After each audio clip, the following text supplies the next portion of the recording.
વોટ્સએપનું આ નવું ફીચર તમારી જિંદગી બદલી નાખવાનું છે. તમારે જવાનું રહેશે તમારા વોટ્સએપમાં અને ઉપર 3 ડોટ પર ક્લિક કરવાનું રહેશે અને ત્યાં તમને ઓપ્શન આવશે સેટિંગ્સનું.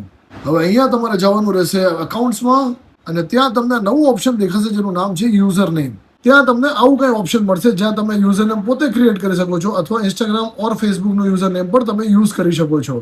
અને ક્રિએટ યુઝર નેમમાં જઈને મેં આ મારું યુઝર નેમ બનાવી દીધું છે અને બસ મારે હવે સેવ કરવાનું બાકી છે.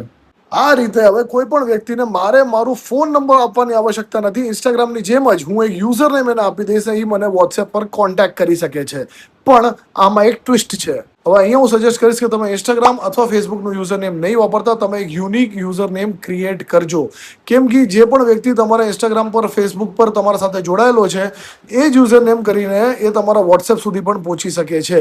તો પ્રિવસી રીઝન્સના કારણે, સેફટી રીઝન્સના કારણે સ્પેશિયલી ફિમેલ્સ માટે યુનિક યુઝર નેમ બહુ જ સેફ રહેશે. સો તમારો શું વિચાર છે વોટ્સએપ યુઝર નેમના વિશે? બિલકુલથી કોમેન્ટ કરીને બતાવજો અને એ પણ બતાવજો કે તમને ઓપ્શન અવેલેબલ થયું છે કે નહીં.